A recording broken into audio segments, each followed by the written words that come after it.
నమస్తే, welcome to our channel. కల్తీ మద్యం వ్యవహారంలో కీలక పరిణామం చోటు చేసుకుందనే చెప్పవచ్చు. మరి ఇప్పటికే జోగి రమేష్ ఆయన సోదరుడైనటువంటి జోగి రాముని సిట్ అధికారులు ప్రశ్నించారు, విచారించారు. మరి ఇదిలా ఉంటే ఇప్పుడు జోగి రమేష్ అదేవిధంగా జోగి రాము కొడుకులను ప్రశ్నించడాన్ని ఏ విధంగా చూడాలి? మరి విచారణ అయితే జరుగుతూ ఉంది. మరి వీళ్ళ నలుగురు కూడా అరెస్ట్ అయ్యే అవకాశాలు ఉన్నాయా? తెలుసుకునే ప్రయత్నం చేద్దాం. దీన్ని విశ్లేషించడానికి మనతో పాటుగా ఉన్నారు ప్రముఖ సోషల్ యాక్టివిస్ట్ శ్రీలీల గారు. నమస్తే మేడం. నమస్తే అమ్మ. ప్రతి కుంభకోణంలో మనము వైసీపీకి చెందినటువంటి తండ్రి కొడుకుల ప్రమేయం ఉందని చెప్పి చాలా మందిని చూసాం మేడం. ఏపీ లిక్కర్ స్కామ్ లో చూసుకున్నట్లయితే పెద్దిరెడ్డి రామచంద్రారెడ్డి స్మగ్లింగ్ చేసిన ఆయన కుమారుడు లిక్కర్ స్కామ్ లో అలా ఏదో ఒక కుంభకోణంలో తండ్రి కొడుకుల పేర్లు వినిపిస్తున్నాయి. కానీ ఇక్కడ కల్తీ మద్యం వ్యవహారంలో జోగి రమేష్, జోగి రాము వాళ్ళ కుమారుల ప్రమేయం ఉందని మరి ఇప్పుడు వాళ్ళ నలుగురిని కూడా సిట్ అధికారులు ప్రశ్నిస్తున్నారు. ఏం జరగబోతుంది అంటారు? వీళ్ళు నలుగురు కూడా అరెస్ట్ అయ్యే అవకాశాలు కనిపిస్తున్నాయా?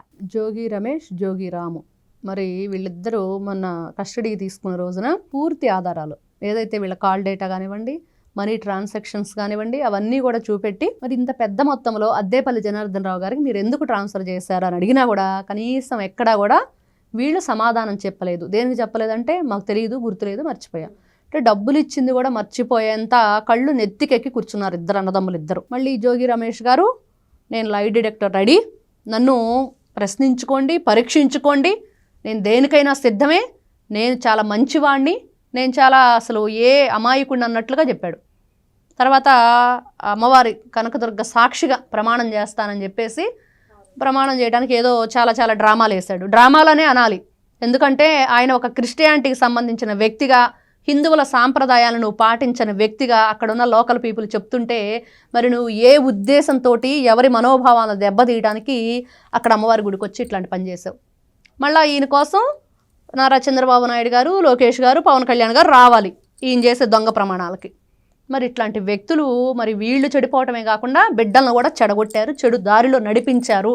ఈ రోజున వాళ్ళు కూడా వచ్చి మరి ఏ రోజైనా సరే వాళ్ళకి ఏదో వాళ్ళ వ్యాపారాలు వాళ్ళు చేసుకుంటున్నారో మరి నిజంగానే వీళ్ళతో ఇన్వాల్వ్ అయ్యి ఉన్నారో తెలియదు. కానీ ఈ రోజున వాళ్ళు కూడా కటకటాలు, కన్న కొడుకులను కూడా కటకటాలు లెక్క పెట్టించడానికి రెడీగా ఉన్న కన్న తండ్రులు అనేది మాత్రం వీళ్ళ దాంట్లో చరిత్ర అనమాట.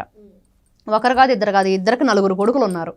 మరి ఎంతో ఈ జగన్మోహన్ రెడ్డి గారి ఏదైతే ఈ పార్టీలో చూస్తే తండ్రిని మించిన తనయులుగా వీళ్ళు పేరు ప్రఖ్యాతులు గాంచారు. ఇట్లాంటి విషయాల్లో చూసాం. చెవిరెడ్డి భాస్కర్ రెడ్డి, మోహిత్ రెడ్డి, మరి పెద్దిరెడ్డి రామచంద్రారెడ్డి, మిథున్ రెడ్డి, మరి అదేవిధంగా చూస్తే ఎవరు ఈ భూమన కరుణాకర్ రెడ్డి అతని కొడుకు అభినయ్ రెడ్డి ఉన్నాడు. ఇట్లా చెప్పుకుంటూ పోతే ఇటు భాస్కర్ రెడ్డి కొడుకు అవినాష్ రెడ్డి, మరి సజ్జల రామకృష్ణారెడ్డి, వైఎస్ భాస్కర్ రెడ్డి ఆయన కొడుకు అవినాష్ రెడ్డి, సజ్జల రామకృష్ణారెడ్డి కొడుకు భార్గవ్ రెడ్డి, ఇటు చూస్తే చెవిరెడ్డి భాస్కర్ రెడ్డి ఆయన కొడుకు మరి మోహిత్ రెడ్డి.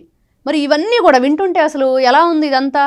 ఎక్కడైనా సరే వైఎస్ రాజశేఖర్ రెడ్డి కొడుకు ఇంకా అంతకంటే ఇంకా చెప్పుకోవడానికి వీళ్ళందరినీ కూడా ఈ విధంగా తయారు చేయడానికి మరి అటు గాలి జనార్దన్ రెడ్డి జీవితం మరి ఏ విధంగా గాలిలో కలిసిపోయిందని చెప్పి ప్రజలు చెప్పుకుంటున్నారో, ఇటువైపు వైఎస్ జగన్మోహన్ రెడ్డి గారు ఏ విధంగా 16 నెలలు జైల్లో ఉండొచ్చి ఈ రోజు కూడా 12 సంవత్సరాలుగా బెయిల్ మీద ఉండి మరి బెయిల్ వీరుడుగా ఈయన జైలు కథలు ఏ విధంగా చెప్పుకుంటున్నారో చూసాం.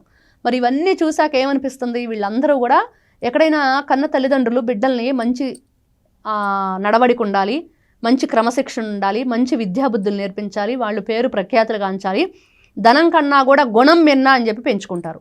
కానీ వీళ్ళు ఎలా పెంచారు? ధనమే అన్నిటికీ కూడా మూలం కాబట్టి ఆ ధనం లేకపోతే మనం బ్రతకలేము, మనుషులను చంపైనా మనం బ్రతకటానికి ధనం కావాలని చెప్పేది వీళ్ళు నిరూపిస్తున్నారు. అసలు కుంభకోణంలో ఇప్పుడు తండ్రుల ప్రమేయం అంటూ వాళ్ళ కుమారులను కూడా తీసుకురావడాన్ని ఏ విధంగా చూడాలంటారు? అసలు రాజకీయం కోసం కొడుకుల్ని కూడా ఇందులో ఇన్వాల్వ్ చేయడం, వాళ్ళ జీవితాలను కూడా వీళ్ళు నాశనం చేస్తున్నారు అనేది క్లియర్గా అర్థమవుతుంది. చూసాం కేసీఆర్, కేటీఆర్ మరి వాళ్ళు ఏ విధంగా చేశారు. వాళ్ళ కజిన్ కూడా మరి హరీష్ రావుని ఏ విధంగా తెచ్చారు. వాళ్ళు కూడా సొంత చెల్లెల్ని మరి మద్యం కుంభకోణంలో జైలుకి ఎట్లా పంపించారు, ఇంటి ఆడపిల్లని. ఇక్కడ జగన్మోహన్ రెడ్డి గారేమో ఇంటి ఆడపిల్లని ఇంట్లోంచి బయటకు నెట్టేస్తే వాళ్ళేమో డైరెక్ట్ కటకటాల్లోకి నెట్టారు. ఇంతకంటే దారుణం ఎక్కడన్నా ఉంటుందా? ఎప్పుడైనా మనం విన్నామా ఇంటి ఆడపిల్ల జైలుకి వెళ్ళటానికి ఆ ఇంట్లో వాళ్ళ తండ్రో అన్నో బావో కారణం అవుతారని చెప్పేసి? ఎప్పుడు కూడా మనం వినేరుగం. ఎందుకంటే రాజకీయం అనే ఒక పిచ్చి బట్టి వీళ్ళందరికి కూడా, అంటే రాజకీయాన్ని రాజకీయంగా చేస్తే బాగుంటుంది, మీరు అన్యాయంగా అక్రమంగా ధనార్జన చేద్దాము, దోచుకుందాం, దాచుకుందాం, పంచుకుందాం, ఎంతైనా సరే ఆ ధనదాహం వీళ్ళకి తీరట్లేదు. దానివల్ల ఇలాంటి తిప్పలన్నీ తెచ్చుకుంటున్నారు. వీళ్ళకి పర్సనాలిటీ డెవలప్మెంట్ అనేది జరగలేదమ్మా. వ్యక్తిత్వ వికాసం అనేది దాంట్లో ఎన్నో రకాలు ఉంటాయి. ఆ పర్సనాలిటీ డెవలప్మెంట్ జరిగితే కొన్ని మంచి అలవాట్లు, మంచిగా మాట్లాడటం, మంచిగా బ్రతకటం, మనల్ని మనం ఎలా నిరూపించుకోవాలంటే వీళ్ళు ఇలా నిరూపించుకుంటున్నారు. ఇప్పుడు వీళ్ళ నలుగురు కూడా అరెస్ట్ అయ్యే అవకాశాలు కనిపిస్తున్నాయంటారా? అంటే ఒకవేళ ఈ నలుగురు ప్రమేయం కనుక ఈ కుంభకోణంలో ఉన్నట్లయితే వీళ్ళు నలుగురు అరెస్ట్ అవుతారంటారా?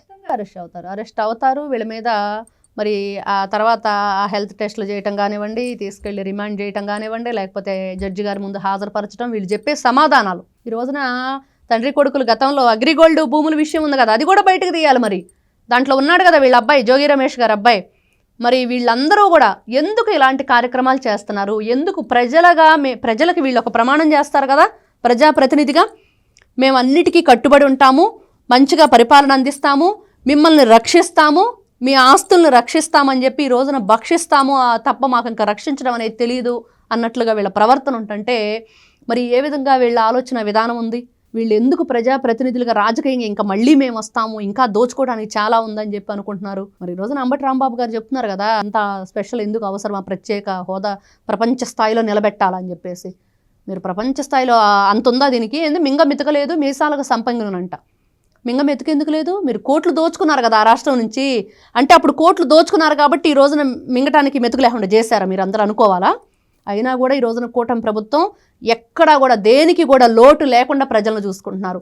సంక్షేమ పథకాలన్నీ కూడా ఇచ్చేస్తున్నారు, ప్రజల క్షేమం చూసుకుంటున్నారు, వాళ్ళ అభివృద్ధి చూసుకుంటున్నారు, రాష్ట్ర రాజధానిని కడుతున్నారు, ఒకవైపు పోలవరాన్ని పరుగులు పెట్టిస్తున్నారు, ఇన్ని రకాలుగా ముందుకు తీసుకెళ్తున్నారు. ఎక్కడా కూడా రాష్ట్రాన్ని దిగజార్చే విధంగా మీరు రాష్ట్రంలో ఉండటం మా కర్మ. ఎందుకంటే చాలా కోపం వస్తుంది వాళ్ళ అన్న మాటలకి. మన దేశం మీద, మన రాష్ట్రం మీద మనకున్న గౌరవం, ప్రేమ, అభిమానం, దాని పట్ల మనం ఎలా ప్రవర్తించాలనేది మర్చిపోయి వీళ్ళు ఈ రోజున ఇంత నీచంగా మాట్లాడుతుంటే ఎలా చూడాలి? అంబటి రాంబాబు గారికి బుర్ర పోయింది, పని చేయటం లేదు అంటే మెడిసిన్ తెచ్చేను వేసుకోండి, అంతే తప్పించి ఇలాంటి పిచ్చి పిచ్చి మాటలు రాష్ట్రం గురించి మాట్లాడితే మాత్రం పార్టీలకి, మతాలకి, కులాలకు అతీతంగా రాష్ట్ర పౌరులుగా ఆయనకు వార్నింగ్. ఇదైతే ప్రతి ఒక్కరూ కూడా గుర్తుపెట్టుకోవాలి. ఒకసారి మనం ఏదన్నా మాట్లాడేటప్పుడు అది ఎలా ఉండాలి, మరి దానివల్ల ఎలాంటి ఇబ్బందులు వస్తాయి అనేది గుర్తు చేసుకొని ఒకసారి మాట్లాడితే విచక్షణతోటి బాగుంటుంది. అదేవిధంగా ఏదైతే మనం ఇప్పుడు ఈ మద్యం కుంభకోణం గురించి మాట్లాడుతామో వీళ్ళందరూ కూడా వైఎస్ఆర్సీపీ పార్టీలో ఉండి ఏం చేశారు అనంటే రాష్ట్రానికి మేలు చేయకపోగా కీడైతే చేశారు అనేది మాత్రం వాస్తవం. మరో అంశంతో మళ్ళీ కలుద్దాం. Thank you. నమస్తే అమ్మా.